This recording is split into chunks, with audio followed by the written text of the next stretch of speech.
Capítulo 6. Na saleta do teto baixo, frouxamente iluminada, havia duas pequenas mesas velhíssimas, uma antiga máquina de escrever e algumas cadeiras de palha. Duas tinham um assento furado. No chão, uma pilha de pastas e jornais com uma trouxa de roupa em cima. Amarrados por uma cordinha, dois travesseiros e um cobertor. O chão, enegrecido, queimado por pontas de cigarro. Fora varrido conforme indicava o cesto transbordando de lixo, com a vassoura plantada no meio. Espetado no cabo da vassoura, mastro, um rolo de papel higiênico. Lia tirou a sacola do ombro e dependurou-a na cadeira mais próxima. Olhou a mesa recoberta de poeira, o calendário enrolado apontado de trás da máquina, o copo com um resto de café no fundo. Desenrolou o calendário, ocupando mais da metade da folha. A gravura colorida de uma loura de biquíni, a boca polpuda se entreabrindo para embocar a garrafa de Coca-Cola. Deixou-o cair e ele se enrolou como se tivesse molas. Voltou-se para o teto pardacento, pontilhado de moscas estateladas, a maior parte morta e meio de fiapos de antigas teias. Sorriu. Lorena se divertiria muito aqui, pensou. No centro do globo de vidro, leitoso, a mancha espessa de um amontoado de insetos que lá entraram e lá morreram, aprisionados.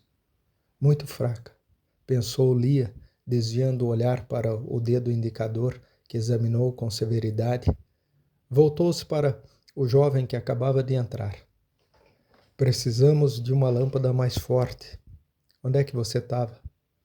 Ele enxugou as mãos nos fundilhos do jeans, sacudiu a cabeça. A privada é uma coisa, Rosa. Você precisa ver. Fica lá no fundo do corredor. A gente tem que pensar na rainha e fechar os olhos. Providencie um pinico. Tenho uma amiga que tem um pinico de porcelana com dourados e anjos. E se ela tirar a samambaia de dentro, peço o pinico para você, entende? Ele puxou a cabeça, cavalgou-a. Fiz a mudança sozinho, todo mundo dando ordens, mas só eu camelei. Isso estava um lixo. Já despejei 3 cestos e ainda sobrou este. Até rato, olha só o túnel do maroto, cochichou apontando para um buraco no ângulo do assoalho. E é inteligente, viu? Me fez correr feito um besta e depois se recolheu aos seus aposentos. Vai ver um tira disfarçado em rato. Quando saí ontem do cinema, me pediram os documentos. Que medo, Rosa. Você não tem medo? Lia passou a ponta da língua na unha roída. Demorou para responder. Perfeito, amanhã trago uma lâmpada mais forte e uma folhinha sem anúncio de Coca-Cola. De onde veio essa maravilha? Não tenho ideia, porra. Aproximando-se da janela, o jovem tentou abrir as venezianas, mas o fecho estava emperrado. Espiou por um vão maior entre as tábuas carcomidas. Putz, o pátio interno. Você sabe o que tem aí de fronte? Uma alfaiataria. Falei com o velho quando cheguei. Legal, Rosa. Está vendo aqui embaixo a rede de arame? Em caso de urgência, dá perfeitamente para pular e ir andando até a janela do velhinho, que é dedo duro. Dá Oban. A gente enfia a cabeça na janela e ele agarra a gente pelo pescoço assim, fez ela puxando Pedro pela gola do pullover. Atracaram-se aos safanões numa luta breve e feroz. Separando-se, rindo. Ele examinou a mordida no pulso e ela prendeu na nuca a cabeleira que ele puxara. Você tem força, porra. Acho que ia levar uma surra se continuasse. Resmungou ele examinando o braço. Mas viu, Pedro? Conheço uma freirinha que você olha e diz, bom, não tem uma vozinha igual. Precisa ler as cartas anônimas que escreve para todo mundo. Só espero que não ache o endereço do DOPS. Tá quase cega. Carta anônima? Que genial! Você recebeu alguma? Ela tamborilou no vidro rachado da janela. Vamos tapar com jornal. Tem cola? Nem uma gota. Nem durex, nem papel. Não temos nada. Amanhã trago alguma coisa. O bugre deixou dinheiro? Disse que amanhã. Todo mundo só fala em amanhã. Ele gemeu coçando a cabeça. Não tenho nem para cigarro. Depois de oferecer-lhe o maço, Lia ficou olhando o globo de vidro com sua tímida aura de luz. Uma armadilha. Os bichinhos entram e não podem mais sair. E mesmo que consigam, tem as teias aí fora. A morte é pior ainda. Morte sem luta, sem nada. No papo da aranha. Podiam sair como entraram, não podiam? Se pudessem, não estavam aí mortos. Mas os politizados escaparam. Com o lenço de cambraia verde, ela limpava agora o teclado da máquina. Passou a limpar a mesa, esfregando enérgica as manchas mais resistentes. Guardou na sacola o lenço enegrecido e procurou um cinzeiro. Sorriu e bateu a cinza no chão. Eu tenho uma amiga tão fanática com ordem que eu já estou pegando a mania. Onde vou, ela vem atrás com um cinzeirinho na mão, acrescentou, tirando um recorte de jornal de dentro do livro que trouxera. Você lê francês? Leio um pouco de inglês. Ela percorreu o recorte. Encarou Pedro.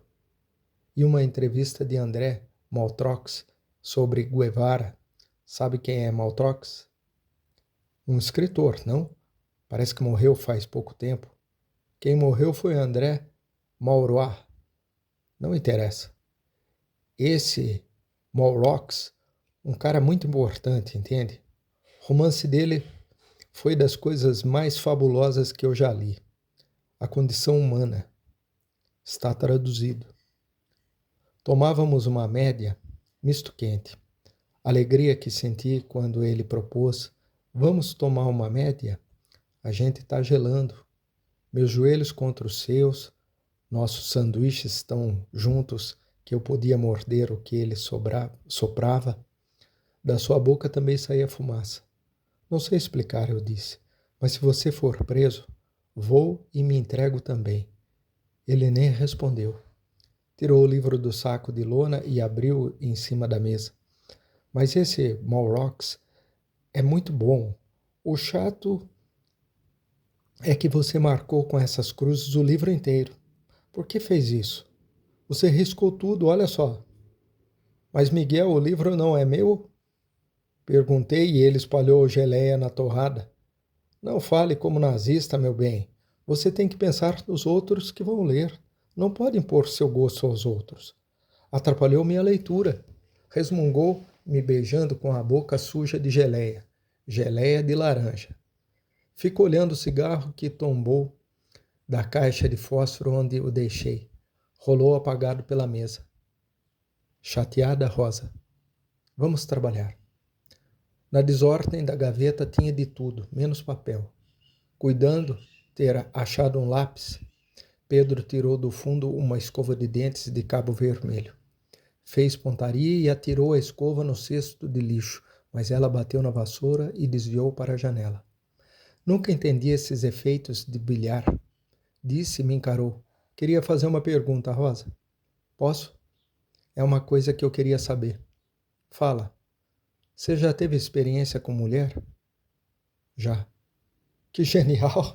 E então? Não sei o que você quer saber.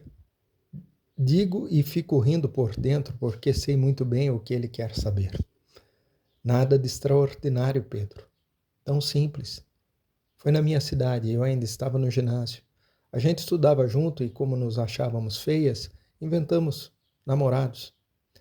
Quando lembro como era bom se sentir amada mesmo por meninos que não existiam. Trocávamos bilhetes de amor, ela ficou sendo Ofélia e eu era Richard, de olhos verdes, e um certo escárnio no olhar. Oh, como ela sofria com esse escárnio, mas era preciso um pouco de sofrimento. Não sei bem quando o nome de Richard foi desaparecendo e ficou o meu. Acho que foi numa noite. Botei um disco sentimental e tirei-a para dançar. Me dá o prazer? Saímos rindo e enquanto a gente rodopiava qualquer coisa foi mudando, ficamos sérias, tão sérias. Éramos demais envergonhadas, entende? Nos abraçávamos e nos beijávamos com tanto medo. Chorávamos de medo.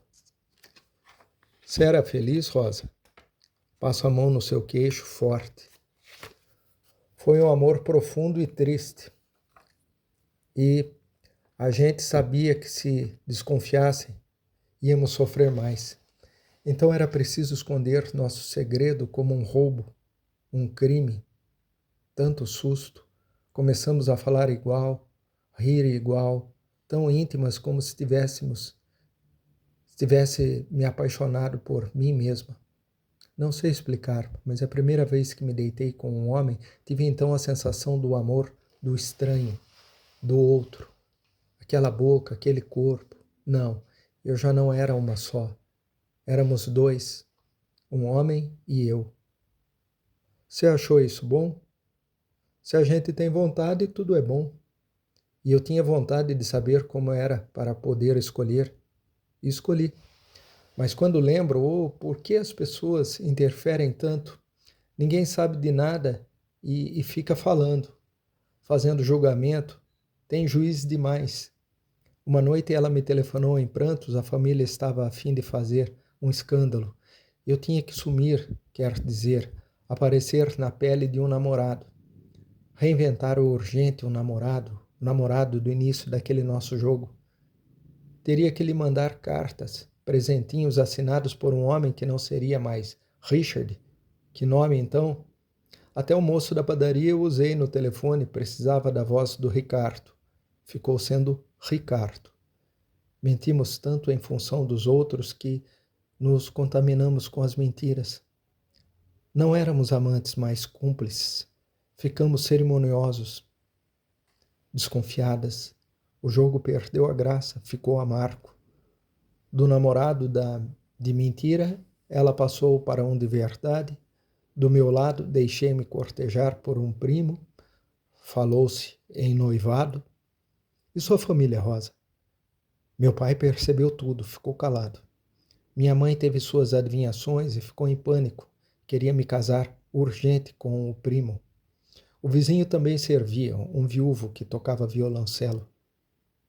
Fez tudo para me agarrar pelo pé, mas catei meu necessaire e vim. Que é isso, necessaire? Abro na mesa o recorte de jornal, olho o relógio. Uma amiga fala muito em fazer o necessaire. Frescuras. Fazer a maleta, a frasqueira. Vamos trabalhar um pouco? Estou às ordens, Rosa de Luxemburgo. Tiro da sacola 2 tabletes de chocolate. Um para ele e outro. E outro para ele também, decido. Atiro-lhe o segundo tablete. Tem a minha parte e agora não posso responder porque estou de boca cheia. Miguel preso. Falta de dinheiro, de pai, de mãe. Meus amigos caindo todos e ainda vou me privar de açúcar. Ficamos mastigando concentrados. Quem falou nela? Na Rosa, Luxemburgo? Pergunto. O Django. Uma mulher fabulosa. Foi assassinada pela polícia alemã logo depois da Grande Guerra. Há uma ponta de malícia no olhar de Pedro. Ouvi dizer que seu pai era nazista. Verdade? Dou um tapa na mesa com uma irritação que eu estou longe de sentir. Curti um pouco. Mas, Pedro, não estamos brincando.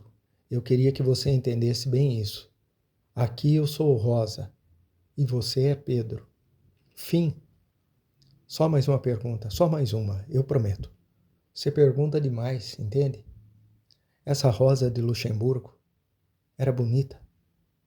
Não tinha esse de feíssima. Mas vamos lá. Morox foi um antigo revolucionário. Estava na China quando as coisas começaram. Participou da Guerra Civil Espanhola, da Resistência Francesa e etc, etc, etc.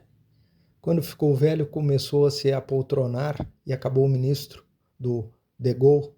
Mas foi muito bacana antes. Veja que lúcido isto que ele diz sobre Guevara. Considera que Che, o maior homem do nosso tempo, mas com uma técnica errada, e a prova disso é que morreu numa armadilha mais cretina do que esse globo aí em cima.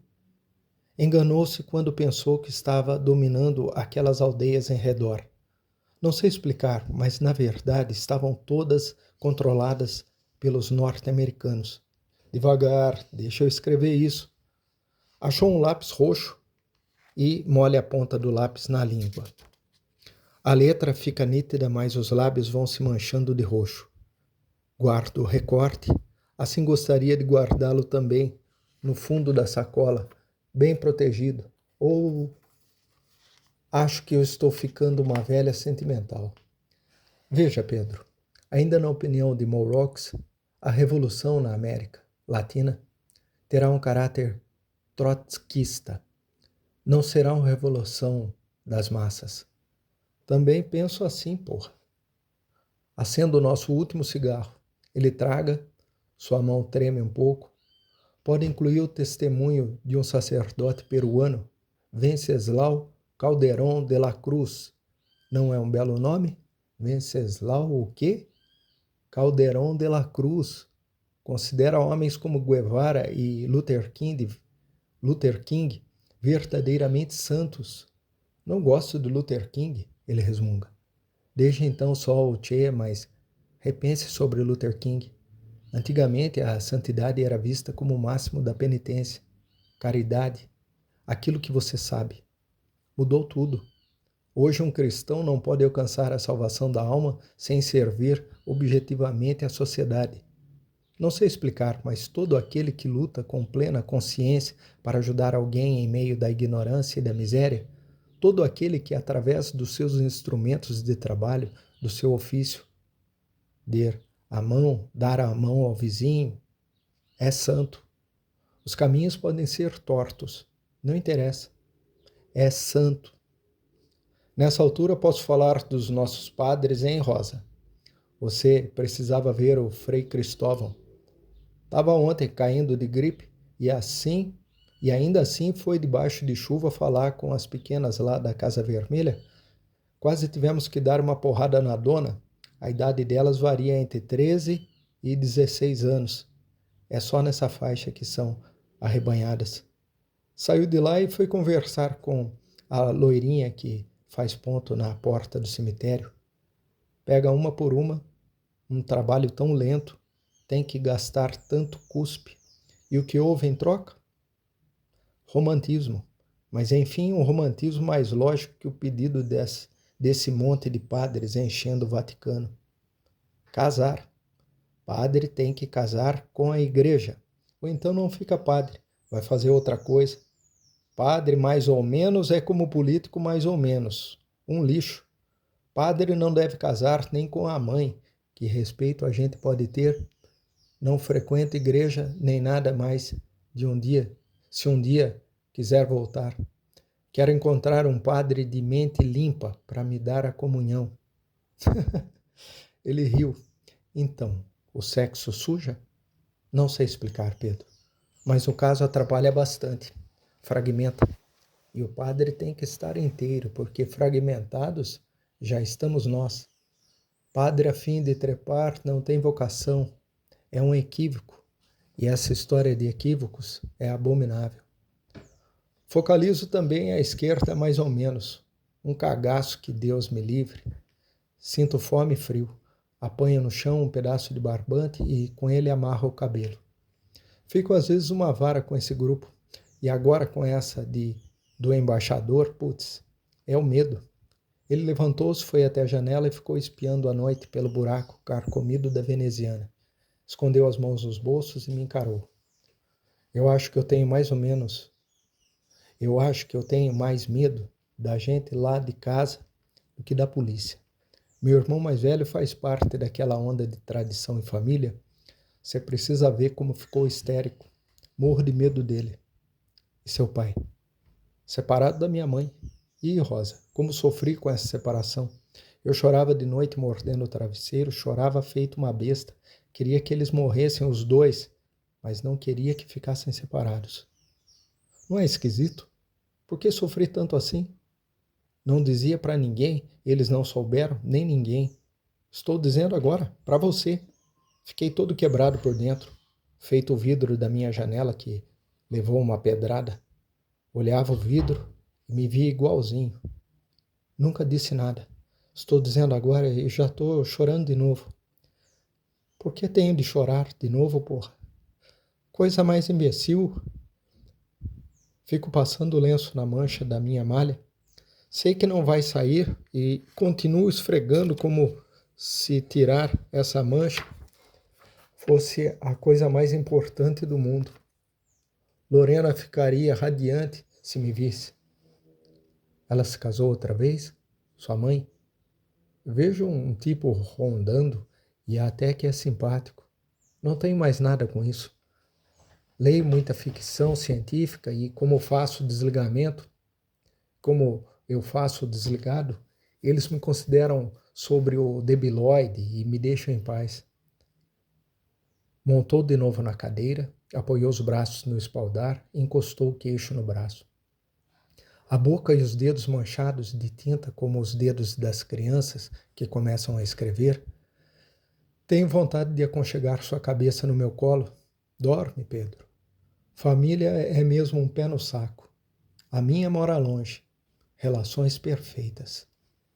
Perto também a gente não vivia na perfeição, mas é melhor ele se consolar comigo. Molhou a ponta do lápis na língua e começou a desenhar no canto da folha. Fez um passarinho voando, fez uma casa, reforçou o rolo de fumaça saindo da chaminé. Assim que começar a trabalhar, peço transferência para o curso noturno e vou morar com 2 colegas. Você tem preconceito com bicha? Meu preconceito é contra o mau caráter. Acho que um deles é bicha. Tem ódio de menina, diz que elas são a porta do diabo. Descalço as meias e faço com elas uma bola.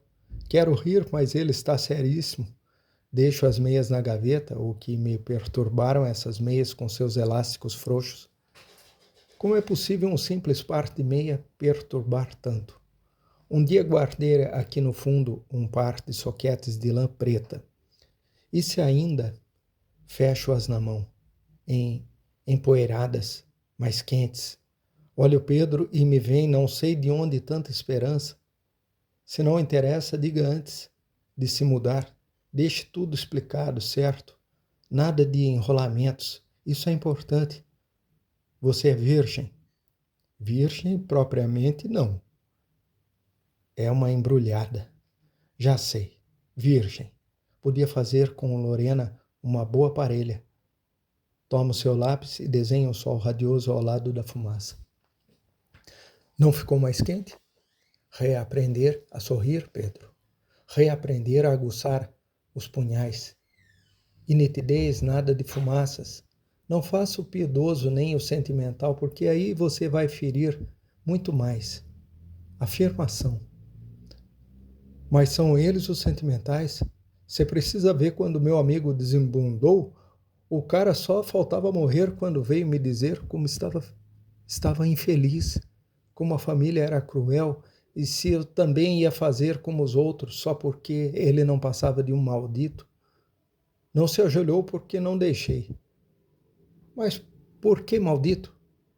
Não suporto nem o pânico, nem a declaração de princípios, nem acolhimento, nem provocação. Minha tia-avó ficou tão avariada com o peso do sexo que se escondeu num convento, virou freira. Uma outra tia que gostava da polêmica fez tantas que acabou puta. O mesmo medo. Se a gente não tivesse mais medo, nem dia nem noite, sentenciou a Lorena. Eles estão no crepúsculo e o crepúsculo será sempre incerto, inseguro. Literatura. Bah. As mulheres já estão encontrando sua medida. Eles virão em seguida. Acho que no futuro só vão haver andrógenos. Digo e fico rindo. A Loreninha acrescentaria, coitadinhos, mas quando fala em tom poético, não usa diminutivos. Você ama alguém, Rosa? Amo, E agora tire esse pullover que hoje preciso dele. Visto o meu. Alguma missão? Com o bugre? Tomo sua mão entre as minhas, suja e áspera. Não ouvi a pergunta? Ele voltou a cavalgar a cadeira. Teria corado? Corou. E sou mesmo uma besta. Ah, Rosa, pelo amor de Deus, fica minha namorada. Te dou meu coelhinho, minha bicicleta, meu ovinho de pomba. Tem um ovinho de pomba, murmurou, riu baixinho. Fica. Agarro-o pelo cabelo. Já tenho namorado. Fim. Agora preciso ir. Espera. Quais as características de um país do terceiro mundo? O nosso, por exemplo, estou pensando em escrever um artigo. Mas onde publicar? E onde eu poderia publicar? Perguntei. Miguel ficou me olhando com esse mesmo olhar com que estou olhando Pedro. Acertou nas mãos o maçarote da minha novela e deu uma resposta ambígua. Ele que não é ambíguo. Continuasse escrevendo sem pensar em publicar. Um dia, quem sabe, se achasse que o texto ainda era válido, percebia-se que fora escrito com amor, com honestidade. Aperto a mão de Pedro como se apertasse a minha. Os bons sentimentos, o amor. Nada disso é suficiente, hein?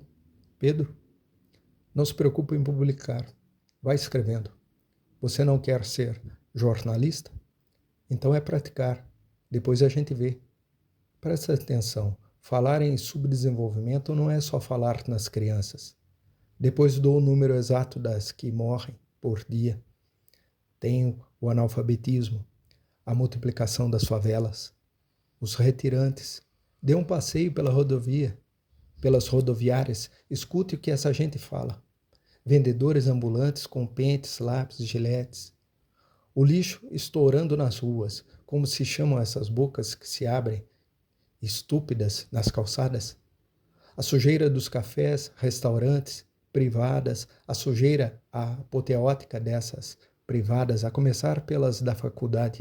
Ô, Pedro, deu uma ligeira volta por aí e o artigo se fez sozinho no acessório e no principal. Como diz minha amiga em latim, ela gosta de latim.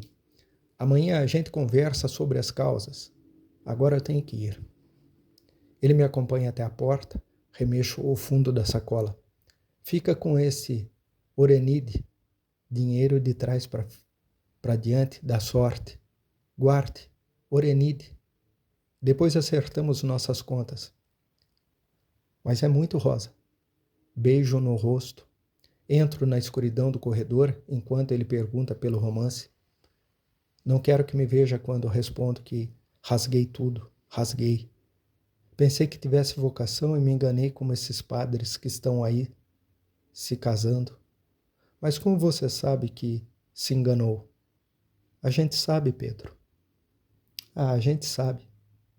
Ele me abraça com tanta força que chego a me espantar. Não imaginava que fosse capaz de tanta força assim. Sua boca, tremente, procura a minha, vou ao encontro dela, nem sabe beijar. Putz, eu ensino, por etapas, espera, por que tanta afobação? Não me machuque, não somos inimigos. Procuro lhe dizer com a língua que aplaca a sua e ensino o beijo demorado, profundo. No começo é só desajeitamento, não tem importância. Depois tudo se arruma. Tenho ainda uns 15 minutos, murmuro ao seu ouvido. Recuamos abraçados até a sala. Ele estende a mão e apaga a luz, quer que seja no escuro. De acordo, no escuro e de porta fechada. Decido empurrando a porta com o pé. Seus dentes machucam meus lábios. É dentuço. Ou não lute assim às tontas, eu mostro o caminho. É sofrimento, sim, mas também é gozo. Não se preocupe comigo, entende? Vamos sem medo, estou do seu lado, não contra você. Não fica assim, Pedro. Descansa, relaxa, temos tempo. Ele me beija e soluça de aflição e raiva, o sexo confundido. Tenho que tomar a iniciativa. Vai fracassar de emoção e ficar desesperado. Vamos, Pedro. Não é nenhuma porta do diabo. Sussurro ao seu ouvido e rimos juntos. Também não é de Deus. É só uma porta. Entre. Explodiu em esperma e choro agudo. Perdão, Rosa. Perdão. Se me falar mais em perdão, eu te mato agora já. Foi tudo uma droga. Droga coisa nenhuma. Não foi bom? Tiro o lenço da sacola e enxugo seu rosto. Sinto sorrir, fico sorrindo junto. Você vai orientar o Pedro. Bugre ordenou. Olha aí, orientação completa. Uma boa ação ou simples vontade de amar? Oh, lá sei, lá sei. Sei que amo Miguel mais ainda depois da traição. Se é que isto pode se chamar de traição. Puxo o cabelo de Pedro, que está saindo da depressão com uma rapidez que me assusta. Ri sozinho, no auge. Beija a palma da minha mão e depois a levo até a sua cara, esbraseada. Eu te amo, Rosa. Te amo. Perfeito. Mas vai agora procurar sua menina. Espera, Rosa. Cato meus pertences. Ele me agarra, mas tenho mais força. Deixo estendido no chão, completamente terno e bobo. Quero saber se vamos nos ver no dia seguinte. Se meu namorado é mesmo Miguel, faz perguntas. Boa noite, Pedro. Trabalha bem nesse artigo, certo? A escada de caracol é escura. Alguém tosse meio sufocado. Levanto até as orelhas a gola do pullover. Pedro vai sentir frio com minha malha, mas pode tomar uma média e amanhã vai olhar a namorada de frente. Ô, Miguel, como preciso de você. Como esse menino precisou de mim. Quem sabe um dia ainda vou escrever bem, se isso acontecer. Tenho pensado num diário. Diário deve ser mais simples. Uma coisa assim, despojada. A Lorena me aconselha a escrever despojado. Me acha barroca. Sou barroca por dentro e por fora, aceito. Planejamentos e estrelas, genialidade sem gênio. É isso, Miguel. Um diário honesto, enxuto, contando meu trabalho sem glória, sem nada. Até ser presa e morrer obscura, apenas com o nome que escolhi, Rosa. Preciso urgente de ar, que estou me comovendo. Abro a porta do edifício e uma rajada de chuva e vento me bate na cara. A chuva vem em rajadas. Rajada não é uma palavra boa, mas de trás para frente, adajar. Rosa levou uma adajar no peito, fica menos grave. Corro até a esquina, chegamos juntos, Bugre e eu. O carro é da cor da noite. Então, Bugre, foi tudo adiado, tem coisas mais importantes acontecendo. Uma boa notícia para você. Seu relógio está funcionando? Perdi o meu, pode me emprestar esse? Deixa aí no porta-luvas. Ela tirou o relógio pulseira.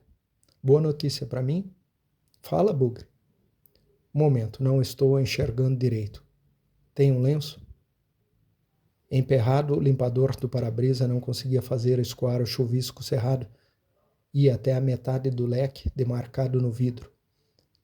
O voltava tremelicando. Antena de um inseto moribundo, sem forças para cumprir sua tarefa. A antena da direita apenas vibrava, mas não saía sequer do lugar. Quer que eu guie? Agora está melhor. Me acenda o cigarro. Está no porta-luvas. Ah, esse gorro. Tira daí, você ia usar hoje. É seu. Ela abriu nas mãos o gorro de malha preta sanfonada. Meu? Gorro mais lindo, Bugre. Ando doida com o meu cabelo, putz. Ele recebeu o cigarro. Olhou através do espelho. Ficou com cara de marinheiro, Rosa. Vai ser útil na viagem. Que viagem? Ele arrefeceu a marcha e voltou-se para vê-la. Miguel está na lista dos que vão ser trocados. Na lista? Ela foi levantando a cabeça. Miguel está na lista? Seu namorado vai embarcar. Argélia, um dos primeiros da lista, queria estar no lugar dele. A notícia sai amanhã. Pode ir arrumando o passaporte. Argélia ficou olhando o vidro do para-brisa. Por onde escorria o chuvisco, até o disque da haste em convulsões mais espaçadas. Argélia, Argélia, ficou repetindo. Apertou demoradamente o lenço contra os olhos. Fungou, limpou o nariz no dorso da mão. O Miguel na Argélia. Vamos ficar juntos? Demais, Bugre, demais. Não sei explicar, mas estou tão atordoada. Vamos ficar juntos, é isso? Tem que arrumar o dinheiro. Perdão. Orenide.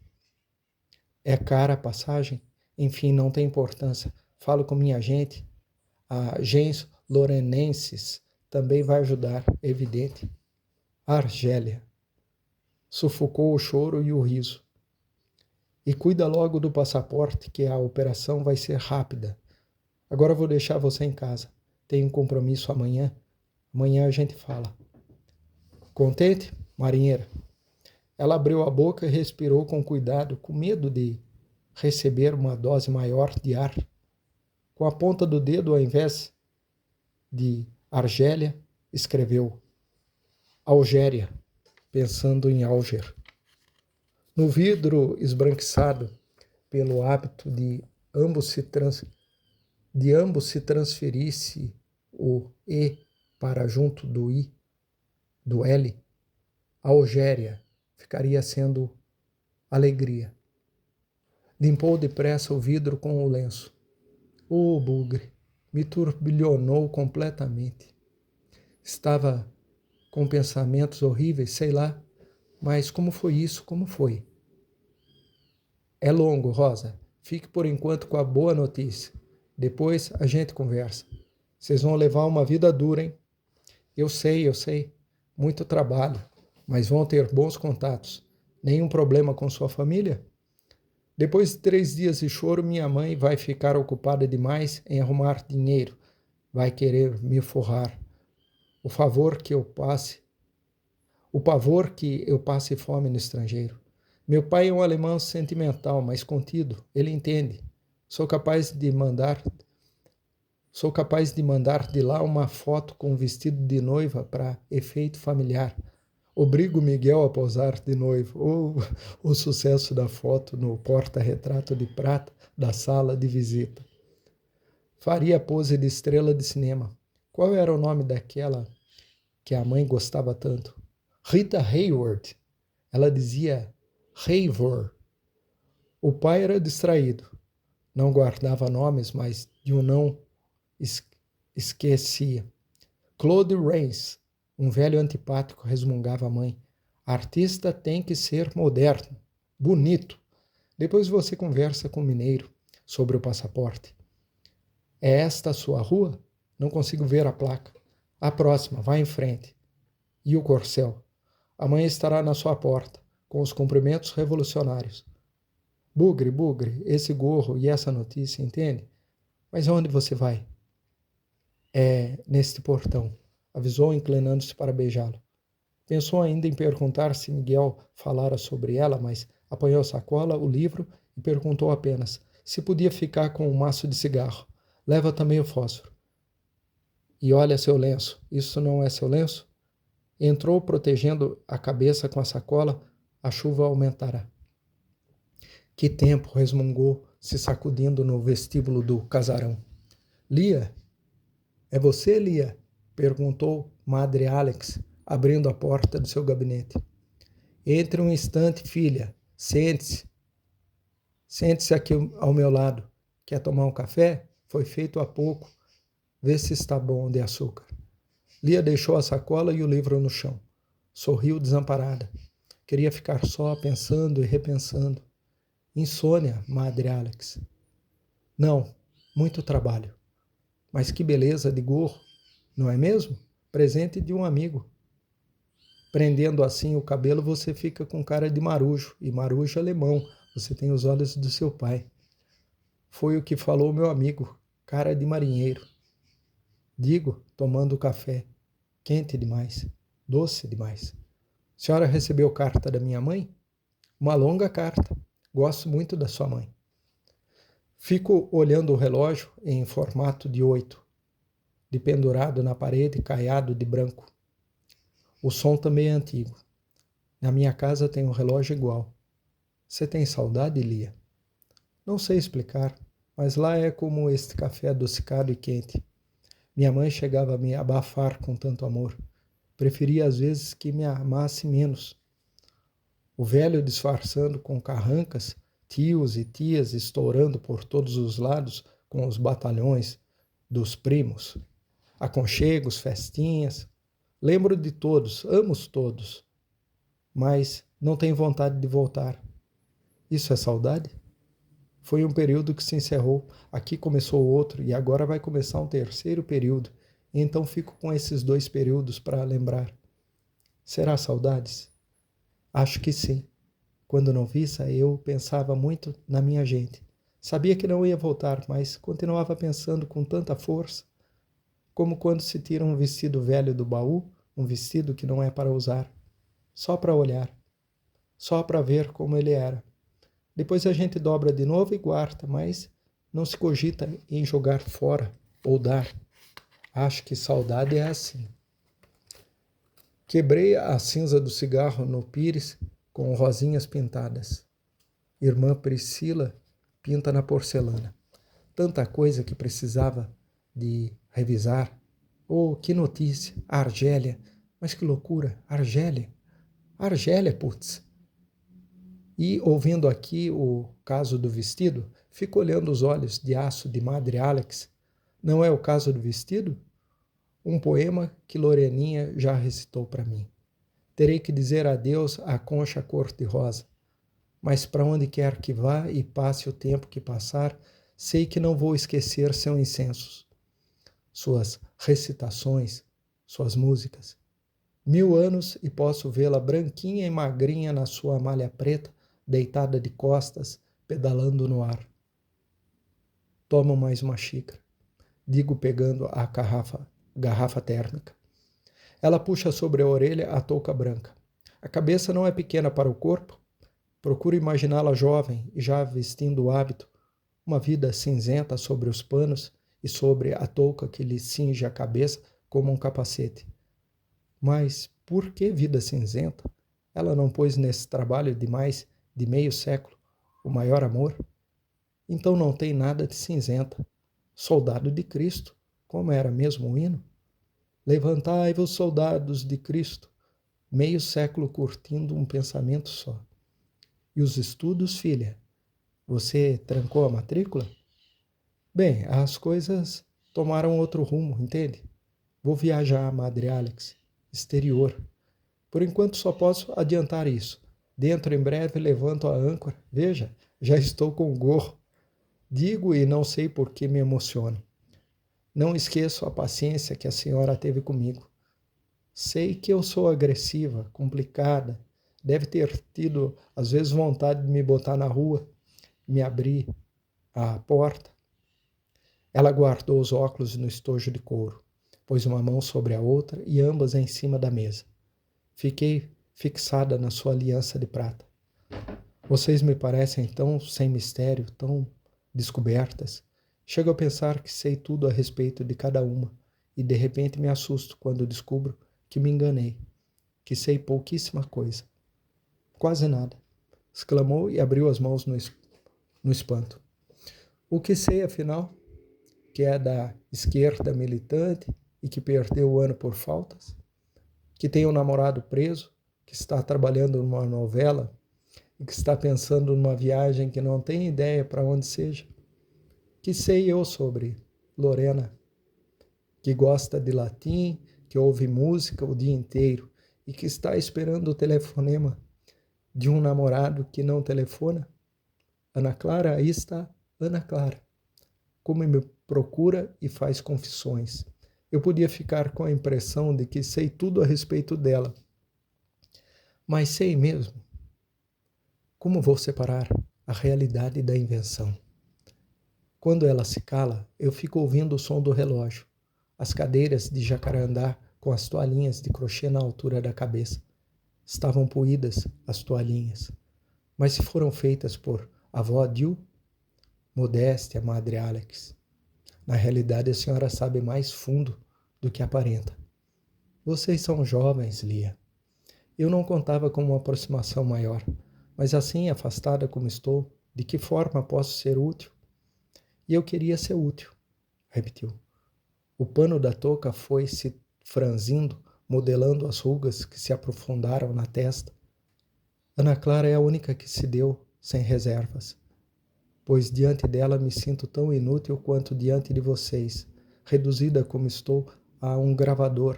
Gravo o que me diz, aceito a carga, mas quando procuro influir, mudar o que deve ser mudado, ela me escapa como uma esguia. Peço, exijo. Um dia está arrependida até o fundo da alma. Promete, faz planos. Chego a acreditar numa recuperação. Você sabe, tenho uma confiança ilimitada no milagre. Está esperando que eu conteste, mas não vou entrar neste moinho. Hoje não. Ou, como eu queria curtir minha alegria sozinha na minha cama, no escuro. A senhora tem feito tanto, Madre Alex. Então não sei. Ficou a confessora dela, a enfermeira, e agora a delatora. Já conversei com meu primo, que é diretor de um sanatório. Ela não pode ser internada à força, tem de estar de acordo, e já me disse que concorda, mas depois muda de ideia. Se acha curada, mais promessas, projetos mirabolantes. Gostaria de conversar com esse noivo. Vou até a janela e olho a noite brilhando de chuva. Vontade de recomeçar a escrever, mas quem decide se tenho ou não vocação? Lorena e Miguel não se entusiasmaram muito. Não se entusiasmaram nada, mas não podem se enganar. Não devia ter rasgado, precipitação, histeria, mas isso não tem problema. Reescrevo se quiser. Lorena é sofisticada, Miguel é um cerebral, despreza a ficção. Você conhece, filha? Quem? Esse noivo. Parece que é muito rico, mas não gosta dele, gosta do outro, do Max. Fala muito nesse Max, viciado também. Um caos completo. Assim de costas com seu avental cinzento e touca, ela parece uma camponesa dessas bem antigas, modelo limpo demais, até para um pintor acadêmico. Faço pontaria e acerto o cigarro no canteiro. Foi Lorena que espiou lá na janela? Se interna e se desintoxica. Perfeito. Depois de uma semana, de um mês, tem alta, não pode ficar internada a vida inteira. Então recomeça tudo igual. A senhora sabe disso melhor do que eu. Não vejo saída. Queria fazer análise, prometi pagar o tratamento. Ficou de ver o médico, mas quando pergunto que médico escolheu ou quando vai começar, vem com respostas vagas. Adia, é incapaz de uma decisão. Ontem chegaram as roupas que andou comprando. Devolvi tudo. Nem a pensão ela pode pagar e nem espero que pague. Mais dívidas com o cobrador insolente exigindo um sinal. Meus céus! Este assoalho tão claro com suas tábuas largas, quase brancas. Na minha casa eu gostava de me deitar no chão enquanto os grandes iam conversando pela noite adentro. Bom dormir com aquele som de conversa. Fico às vezes com vontade de sacudir a Aninha, bater nela. Tanta raiva me dá. Sei que está doente, é lógico, mas essa doença me deixa uma fúria. Então a senhora acha que um analista vai resolver no ponto em que está? Já teve dezenas de analistas, Madre Alex. Dezenas. Andou com uns, os outros não pagou. Recuperáveis são os casos recuperáveis. Fim. Os loucos menos loucos, esses que nem a gente. Uma neurose que não chama muita atenção, porque faz parte. Enquanto o neurótico puder trabalhar e amar nessa loucura razoável, qual é o problema? Mas quando ultrapassa aquela linha fininha como um fio de cabelo, do cabelo da Lorena, de tão fino, quando pisa um pouco para fora e mergulha nas águas amarelas, caput. Os olhos de aço estão prestes a se derreter. Ela gosta bastante dessa tonta. E é lúcida o suficiente para não ter muita esperança. Desde ontem não aparece. Telefonou dizendo que está na chácara do noivo. Noivo. Senhora me desculpe, Madre Alex, mas Ana é o produto desta nossa bela sociedade. Tem milhares de Anas por aí, algumas aguentando a curtição, outras se despedaçando.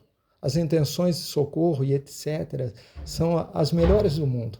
Não é o inferno que está exorbitando de boas intenções. É esta cidade. Veja a senhora sair com outras senhoras bondosas dando sopinha aos mendigos. Bons conselhos, cobertores. Eles bebem a sopinha, ouvem os conselhos e vão correndo trocar o cobertorzinho pelo litro de cachaça, porque o dia amanheceu mais quente. Para quê? Cobertor. Tudo continua como na véspera, como uma noite de demência, a mais fornecida pelo donativo. Um padre, nosso amigo, foi ensinar catecismo à menininha de 9 anos que o pai vendeu para o bordel e quase morreu de tanto apanhar do agregado da proprietária. Aprendeu a lição? Ou se aprendeu? Caridade individual é romantismo. Cheguei a essa conclusão não faz muito tempo. Agora ele funciona com a gente, mas dentro de outra perspectiva. Nos esquecemos, nos descuidamos, diz Bela Akmadulina, e tudo caminha ao contrário. Vou até a garrafa térmica e me sirvo de mais café, mas queria um sanduíche, presunto e queijo. Uma abelha se debate contra a vidraça e de repente seu zunido ficou mais importante do que nossa fala. Mas de onde veio essa abelha numa noite dessas? Gostaria de escrever como ela faz mel. E quase me dobro num riso desatinado. Era bem doidona a cigarra da fábula com as cantorias, mas a formiga, de vassoura na mão, não ficava atrás. Tinha tanta coisa que lhe dizer, filha, e já nem sei por onde começar. Essa sua política, por exemplo. Me pergunto se você está em segurança. Segurança? Mas quem é que está em segurança? Aparentemente a senhora pode parecer muito segura aí na sua redoma, mas é bastante inteligente para perceber do que essa redoma está ali protegendo. Alguns padres romperam o vidro como aquele que falei. Por acaso estão em segurança? Não. Nem estão pensando em segurança quando se deitam no colchão sem travesseiro ou quando rezam suas missas num caixote feito altar. Ela sorriu, um sorriso triste que me arrependi de provocar. Mas não estou na redoma, Lia. É nesse ponto que você se engana, como se enganou também quando disse que eu queria lhe apontar a porta. Deus sabe que meu desejo maior é protegê-las e guardá-las para sempre, como se isso fosse possível.